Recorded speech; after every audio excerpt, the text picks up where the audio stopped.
All right, time for our draft today. The best quarterback-receiver combination.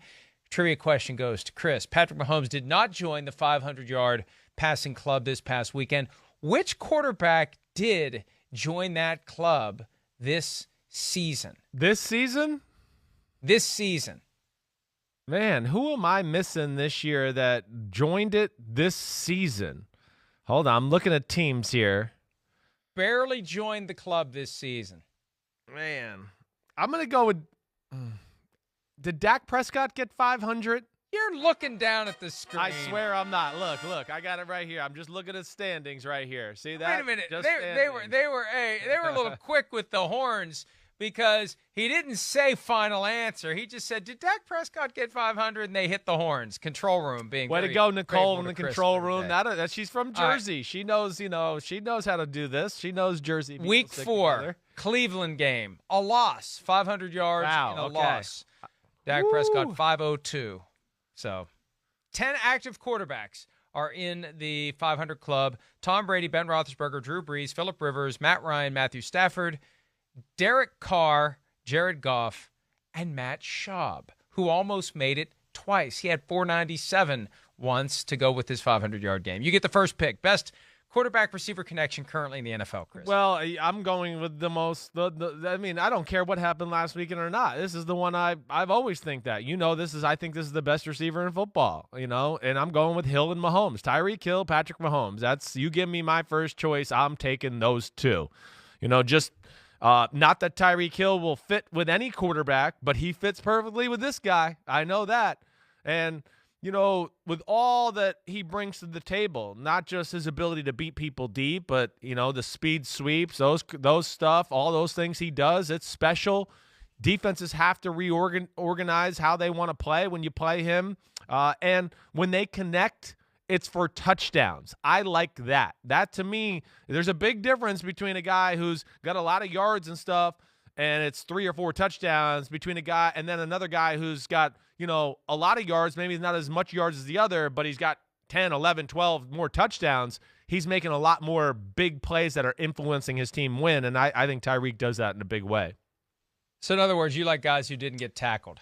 That's right. Like. I like when they flip into the end zone backwards. I would say that this may have been my first pick, even if you had gotten the question wrong. Yeah. Which one are you going to go here? Right. Yeah. Russell Wilson and D.K. Metcalf. Yeah. Because there's no more fun connection right now because of the possibility of that moonshot by Russell Wilson that goes straight up, comes straight down, and there's D.K. Metcalf making the big catch. And Metcalf, one of the most exciting receivers in the NFL right now. Him and Wilson together, and they aspire to catch Marvin Harrison and Peyton Manning for the most all-time quarterback receiver touchdowns. They're at 16, I think.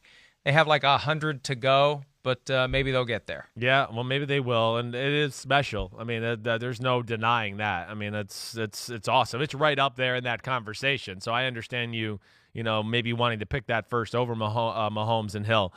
All right, well, I mean, it's his birthday, and I'm a believer. You know that. I'm going to Aaron Rodgers and Davante Adams. That's just, to me, that's a special connection.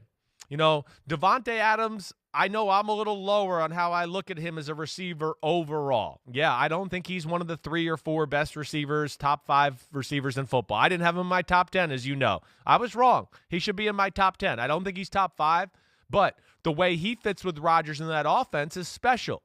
He's a really good route runner. And he's got brains to go along with it. But within the screen game, the short passes and doing all that, it's all the double moves they have off of it to where him and Rodgers are on the same page so much that are also special that way, let alone Adams is one of those guys. It's not a burner. He's not going to catch a slant and go for a 70-yard touchdown or just, run by somebody with his feet on fire and get an 80-yard bomb. But when he is covered, he catches 50-50 balls. He catches back shoulder balls. I'm going to take that as my second pick.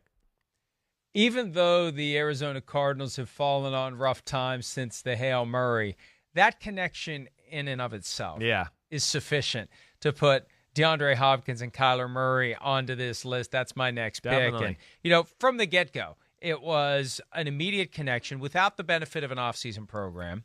First year together. Just wait and see how they're going to be next year. So Kyler Murray and DeAndre Hopkins, one of the most exciting combinations in the NFL, especially because of the Hail Murray from just a couple of weeks ago. Yeah, that's a damn good one. I mean, I think we've hit the top 4 for sure. Like, to me, I don't think that was I couldn't argue that with these 4. Now, these next 2, I'm interested to see where you're going to go. I'm going to talk just full transparency because I don't know exactly where I want. You don't know what you're going to do. Well, I got it. I know how it goes. Well, on this one, to me, it's between Josh Allen and Stephon Diggs, and then it's Tannehill and A.J. Brown.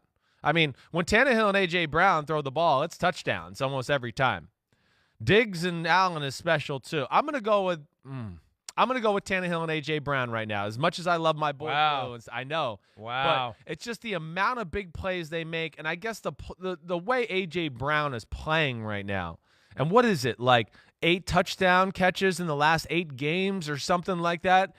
Just the fact that he's so hot and on fire right now, I'm just going to give them the edge a little bit over Allen and Diggs. I mean, it's so efficient, and it's always for big plays and a touchdown, I feel like, with Tannehill and A.J. Brown, and I think that's pretty damn special. And A.J. Brown and D.K. Metcalf from the same Mississippi team. How in the hell did they not rule college football with those guys on the same damn team? Dawson Knox, the tight end for the Bills, was on that team. I mean, it's amazing. I used to rail on that team during the draft process that year. I couldn't get over it.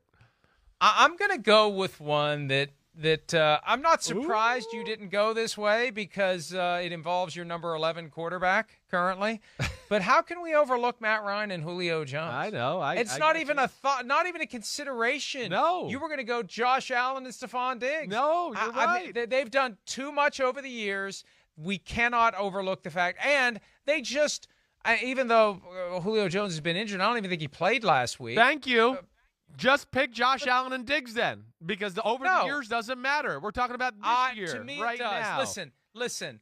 I blew you away with the first 2 picks. I can throw a bone to your number 11 quarterback. I don't even know if I think Calvin Ridley's his number 1 target this year. I don't even know if you know that. I mean, you really blew it with that one. Woo. I don't care. I don't care. I just wanted to stick it to you a little bit because you left Matt Ryan off your top 10 list. So Matt Ryan and Julio Jones. Hi, I'm Mike Tirico, and thanks for watching. Make sure to hit subscribe for the latest news and highlights from NBC Sports.